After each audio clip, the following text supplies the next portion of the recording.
In just 6 hours, God destroyed the greatest empire of antiquity, Babylon. It was considered the Titanic of the ancient world, unsinkable, invincible, and eternal. But on the night of October 12th, 539 BC, it did not fall because of a bomb or a 10-year siege. It fell because of 5 fingers. A bodiless human hand appeared floating in the middle of a royal banquet and wrote the king's death sentence on the plaster of the wall. While King Belshazzar read the supernatural message and his knees knocked together in terror, a silent military operation was taking place outside, changing the history of the world forever. The story of Belshazzar's feast, narrated in Daniel chapter 5, was ridiculed for centuries. Atheists and historians said the Bible lied. They said Belshazzar never existed, that he was a fictional character, because history books only listed a king named Nabonidus. But archaeology unearthed a clay cylinder in the sands of Iraq that silenced the critics and proved that Daniel was there. Today we will reconstruct minute by minute the last night of Babylon. We will enter the forbidden banquet hall, where wine was served in the sacred vessels stolen from the Temple of Jerusalem.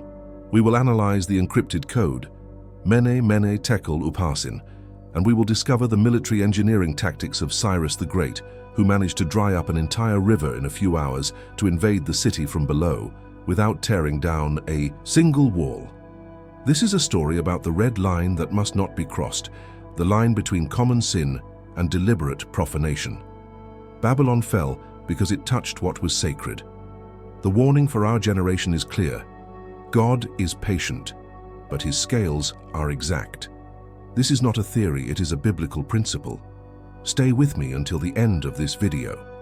The archaeological proof I will reveal in the conclusion regarding the Nabonidus Cylinder is physical evidence that the Bible is the most accurate historical document on earth. Before we enter the condemned palace, leave your like. This signals that you are part of the group seeking archaeological truth, no matter how deep it is buried. Chapter 1. The Impregnable Fortress, the Stone Titanic. To understand the shock of that night, you need to understand what Babylon was in the 6th century BC. It was not just a city. It was the head of gold from the prophecy. It was the cultural, scientific, and military center of the known world. What New York, London, and Beijing are today, added and multiplied. The descriptions of the Greek historian Herodotus about the defenses of Babylon seem like science fiction, but they were confirmed by Robert Koldewey's excavations in the 20th century. The city was surrounded by a triple system of walls. The outer wall was so wide at the top that 2 4-horse chariots could pass each other and turn around without falling. It was a highway in the sky. There were hundreds of watchtowers equipped with elite archers. And the city's defensive moat was not a hole with stagnant water. It was the Euphrates River itself. Babylonian engineering diverted the river's course so that it flowed through the city, passing under the walls through massive bronze gates, ensuring an infinite supply of fresh water. They had hanging gardens, one of the 7 wonders of the world, irrigated by complex hydraulic pumps. They had food supplies stored in underground silos, sufficient to feed the population for 20 years. Do you understand their mentality? They looked outside and said, "No one can defeat us. A siege is useless. We have water and food for a generation. Let the enemy armies die of hunger out there in the desert." And that was exactly what was happening. It was the night of October 12th, 539 BC. Outside the walls, the army of the Medes and Persians, the new emerging superpower, was camped. Any other king would be on the walls, inspecting defenses, worried, rationing food. But not Belshazzar. Belshazzar was the prince regent. His father, King Nabonidus, was out of the city, in refuge or in battle. Belshazzar was in absolute command of the capital. Now, what does he decide to do with the enemy army breathing down his neck? He decides to throw the biggest party of his life. The Bible says he made a great feast to 1,000 of his lords. This was not just a drunken party, it was a strategy of political and psychological propaganda.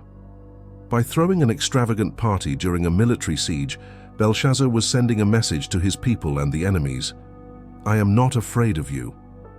You are insignificant. We are so powerful that we can afford to waste food and wine while you try to attack us." It was supreme arrogance, the pride before the fall. The throne room of Babylon was 170 feet long, walls lined with white plaster and glazed blue tiles with golden lions. Imagine the scene. 1,000 lords, generals, their wives and concubines, the smell of roasted meat, wine running like water, hypnotic music, mocking laughter echoing against the walls. They felt eternal. They felt like gods. But they forgot that there is a God who removes kings and sets up kings. And that stone walls 300 feet high do not protect against moral judgment. If you want to understand how empires fall when they become arrogant, subscribe to the channel now. History is cyclical, and we are seeing the same signs today. Chapter 2. The Red Line. The Profanation of the Sacred. The party had been going on for hours. The alcohol had already gone to the king's head and his guests, but common debauchery was not enough for Belshazzar. Sin, when it matures, always seeks blasphemy. The hardened sinner is not satisfied with doing wrong. He needs to offend God publicly to prove his supposed freedom. Belshazzar remembered something. In the palace treasures, kept as war trophies, were the sacred vessels that his grandfather, the great Nebuchadnezzar, had brought from Jerusalem 66 years earlier. Nebuchadnezzar, despite having destroyed the temple, treated those objects with a certain reverent fear. He kept them, but he did not use them for drinking. But Belshazzar had no fear at all. He gives the fatal order, "Bring the golden and silver vessels from the house of the Lord." Imagine the servants running to the treasures and bringing the sacred chalices shining in the torchlight. Those objects had been consecrated with oil and blood on the altar in Jerusalem. They were used exclusively by the Levite priests to offer libations to the Creator. They were set apart, holy, for divine glory. Belshazzar takes the sacred cup. He fills it with Babylonian wine, and he does not just drink. The biblical text is specific about the intention of the act. They drank wine and praised the gods of gold and of silver, of brass, of iron, of wood, and of stone. This was a satanic ritual.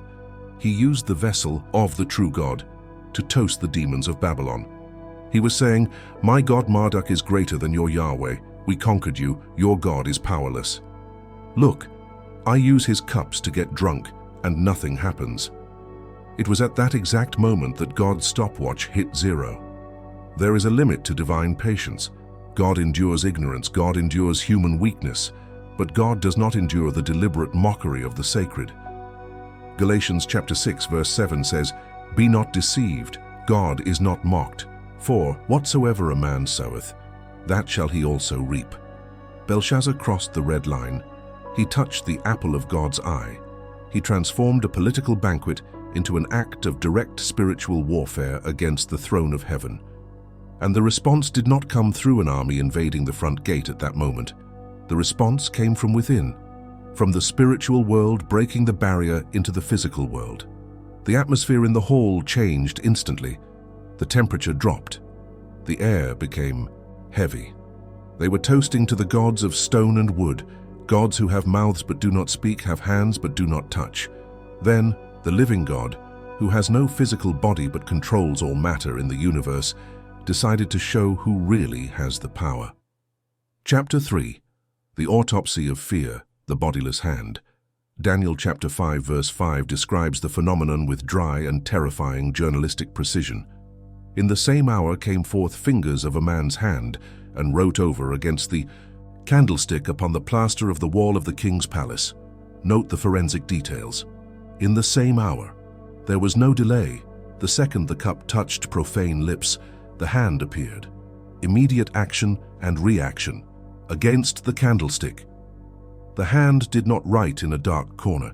It wrote in the brightest place in the hall, where the light from the candelabrum hit the white plaster wall. God wanted everyone to see. There was no denying it. And the king saw the part of the hand that wrote. It was not smoke. It was not a projection. It was fingers. A severed hand, floating, operating with intelligence, tearing through the plaster of the wall with physical force. Belshazzar's biological reaction is described in a humiliating way. Verse 6 says, Then the king's countenance was changed, and his thoughts troubled him, so that the joints of his loins were loosed, and his knees smote one against another. Let's translate this from ancient Hebrew and Aramaic into medical reality. Countenance was changed. He entered emotional hypovolemic shock. He became pale as a corpse. Joints of his loins were loosed. This is a polite biblical euphemism. Many ancient scholars interpret this as a total loss of sphincter control. The most powerful king in the world, who minutes before mocked God, was now likely soiled in his own royal robes, trembling uncontrollably in front of his generals. The knees smiting one against another is not a metaphor. It is the collapse of the central nervous system in the face of absolute terror. The party stopped. The music died. The concubines screamed. The golden cups fell to the floor, spilling wine red as blood on the stone floor. The silence in the hall must have been deafening, broken only by the sound of that hand scraping the wall. Belshazzar begins to scream. He yells for his astrologers, his magicians, his soothsayers. Whosoever shall read this writing and show me the interpretation thereof shall be clothed with scarlet and have a chain of gold about his neck, and shall be the third ruler in the kingdom. The wise men come running. They look at the wall. They see the letters, but they cannot read them. Why? If it was in Aramaic or Hebrew, they should have known it. Some rabbis in the Talmud suggest the letters were written vertically, or in an anagrammatic code, or perhaps written in a celestial fire calligraphy that the natural human mind could not process. The panic increases. The king is desperate. The man who had all the answers now understands nothing. It is at this moment that a figure of authority enters, the Queen Mother, likely Nitocris, the widow of Nebuchadnezzar. She enters the hall with dignity and says, "O king, live forever. Let not thy thoughts trouble thee. There is a man in thy kingdom in whom is the spirit of the holy gods." She remembers someone the new generation had forgotten. Daniel, the old prophet, now about 80 years old. He had served Nebuchadnezzar with faithfulness, but had been put in the political freezer by Belshazzar. The world forgets the men of God when things go well, but when hell rises, the world runs after the prophet. Belshazzar sends for Daniel, and the confrontation between the old saint and the young tyrant is about to define the destiny of the world that night. Many read, but few understand. If this scene makes your heart beat faster with the fear of God, leave your like. Chapter 4. The Code of Judgment. Mene, Mene, Tekel. Daniel enters the hall. Imagine the visual contrast. He is not drunk. He is not afraid. He radiates a calm authority that silences the chaos around. Belshazzar, trying to buy God off, offers Daniel the same prizes: scarlet clothing, gold, and the position of third in government. Daniel's response is a slap in the face to materialism. Let thy gifts be to thyself, and give thy rewards to another. Daniel is not for sale. God's truth cannot be bought with the currency of a kingdom that is about to go bankrupt. Daniel then gives the king a history lesson. He reminds Belshazzar of what happened to his grandfather. Thy grandfather was proud, and God made him eat grass like an ox until he learned humility. Thou, Belshazzar, knewest all this, but thou hast not humbled thine heart. Belshazzar's sin was not ignorance, it was conscious rebellion. He knew the truth, but chose the lie. Thou hast lifted up thyself against the Lord of heaven. They have brought the vessels of his house before thee, and thou hast praised the gods of silver and gold. But the God in whose hand thy breath is, hast thou not glorified. Then Daniel looks at the wall and reads what no one else could read. 4 words. In reality, 3 terms for weights and monetary measures of the time. Mene, Mene, Tekel, Upharsin. To an ordinary Babylonian, this sounded like an accounting list. A mina, a shekel, and half minas. But Daniel, enlightened by the Spirit, reveals the devastating spiritual meaning behind the weights. Mene, it means numbered. God has numbered the days of your reign. The math is over. The deadline has expired. The countdown has reached 0. Tekel, it means weighed. You have been placed on the scales of divine justice. On one side, the privilege and knowledge you received. On the other, your character and your actions. The verdict: thou art weighed in the balances and art found wanting. "You are too light, you are empty, your gold weighs nothing on the scales of eternity." Pairs, which is the singular of upasin. It means divided. Thy kingdom is torn from thy hands and given to the Medes and Persians. There was no appeal, no time for repentance. The sentence was read. The execution would be immediate. While Daniel spoke the last word, something was happening outside that explains how the prophecy was fulfilled in that very hour. And it is here that the Bible and military engineering meet in a spectacular way. Chapter 5. The Fall in One Night, Engineering and Archaeology. How did Cyrus invade the impregnable city? The walls were too high to climb and too thick to break. But Cyrus had a secret weapon, hydraulic intelligence. He knew the Euphrates River passed under the walls. Herodotus and Xenophon, ancient historians, record the brilliant tactic. Cyrus placed one part of the army where the river entered the city and another part where the river exited. Then, he sent the bulk of his troops upstream, far from the city, where there was an artificial lake or swamp. They dug channels and, in a rapid engineering maneuver, diverted the course of the mighty Euphrates River into that lake. The water level dropped drastically in a few hours. The river that served as a moat became a mud road thigh-deep. The Persian soldiers marched silently through the dry riverbed in the darkness, but there was still a fatal problem: bronze gates and internal doors that separated the river from the city streets. If those gates had been closed, the Persians would have been slaughtered like rats in a hole. But remember the party. Remember the arrogance? Because of the widespread drunkenness and false sense of security, the guards had left the river gates unlocked. This was not luck. This was prophecy. The prophet Isaiah, in chapter 45, wrote 150 years before Cyrus was born. "Thus saith the Lord to his anointed, to Cyrus, to open before him the two-leaved gates, and the gates shall not be shut." God called Cyrus by name a century and a half early, and said he would leave the gates open for him. The Persian army rose from the riverbed into the streets of Babylon without resistance. The noise Belshazzar heard was not of battle, it was of massacre. Herodotus says the city was so large that while the center was being taken, people on the edges were still dancing, unaware they had already been conquered. Daniel, chapter 5, verse 30, closes with a dry and brutal phrase: "In that night was Belshazzar, the king of the Chaldeans, slain." The empire of gold ended, the empire of silver began, exactly as the statue in Daniel chapter 2 had predicted decades earlier. Now, the final archaeological proof. For centuries, critics of the Bible said that Belshazzar never existed. Official Babylonian king lists showed Nabonidus as the last king. They said, the Bible made a mistake. Daniel is fiction. But in 1854, archaeologist J.G. Taylor found a clay cylinder in the ruins of Ur, the famous Nabonidus Cylinder. The cuneiform inscription is a prayer from King Nabonidus to the moon god Sin, and in it he says, "And as for Belshazzar, my firstborn son, the offspring of my heart, place the fear of thy great divinity in his heart." Boom. Archaeology proved that Belshazzar existed, was the son of Nabonidus, and was the crown prince. Other texts show that Nabonidus lived in the Arabian desert, leaving Belshazzar as regent in Babylon. This explains perfectly why Belshazzar offered Daniel the third place in the kingdom. He could not offer the second place because the second place was his. The Bible was precise even in the bureaucratic detail of the political hierarchy.